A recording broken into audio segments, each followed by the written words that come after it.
The infamous sniper's nest at the Trump International Golf Club, West Palm Beach, the site of the second major assassination attempt against President-elect Donald Trump, was located near a known vulnerability on the grounds, a bipartisan House task force revealed in its final report released Tuesday.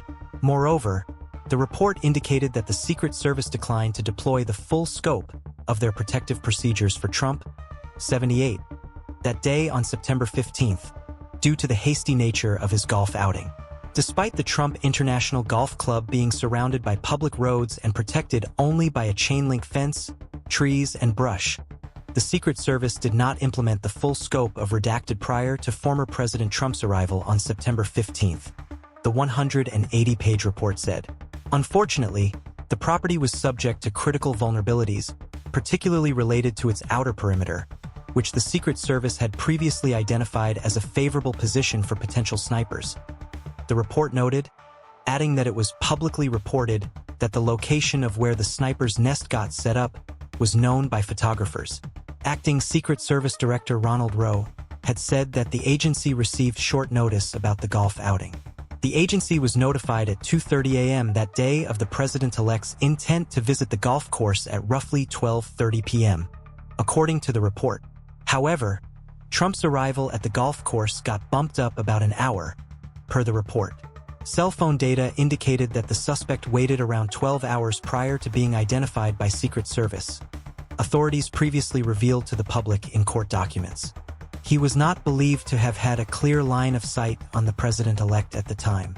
A Secret Service agent had spotted a sniper's rifle protruding from the bushes some 90 yards, 270 feet, from Trump and opened fire, scaring off suspect Ryan Wesley Routh, 58, who was later detained by authorities. In July, House leadership announced a bipartisan task force to investigate the July 13th assassination attempt against Trump in Butler, Pennsylvania, in which a bullet grazed Trump's right ear. That panel released an interim 53-page report in October that didn't delve into the golf course assassination attempt. Like the interim version, the final report reached a damning conclusion that the events that unfolded on the day of the first major assassination attempt were tragic and preventable, and the litany of related security failures are unacceptable. Much of the fresh details about the September 15th attempt in the final report were redacted, but it indicated that there were certain assets or procedures the Secret Service did not use ahead of Trump's arrival at the golf course. The task force outlined over 36 major recommendations in its final report, including 3 that directly pertained to the Trump International Golf Club West Palm Beach incident. That includes using a special vehicle, the specifics of which were redacted, on golf courses, examining its protocols for protecting golf courses, and utilizing more K-9 sweeps. Last week, the task force held a fiery hearing with Rowe to review its findings and brainstorm additional ideas for improving the Secret Service. At one point, that hearing erupted into a screamfest after Representative Pat Fallon, Republican Texas, knocked Rowe's decision to personally attend and be prominently situated at a 9/11 memorial last September, eliciting the acting director's fury. During that hearing, Rowe indicated that the Secret Service could override a president or protectee at times when the agency believes the situation could pose tremendous dangers. Trump has not announced his pick to helm the Secret Service under his incoming administration.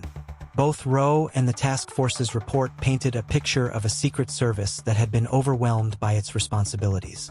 "We've increased our net, and we've been able to hang on to our veteran agents," Rowe explained during his testimony last week. "Part of that is by giving them a retention incentive, which we just rolled out now. We're able to easily hold on to them.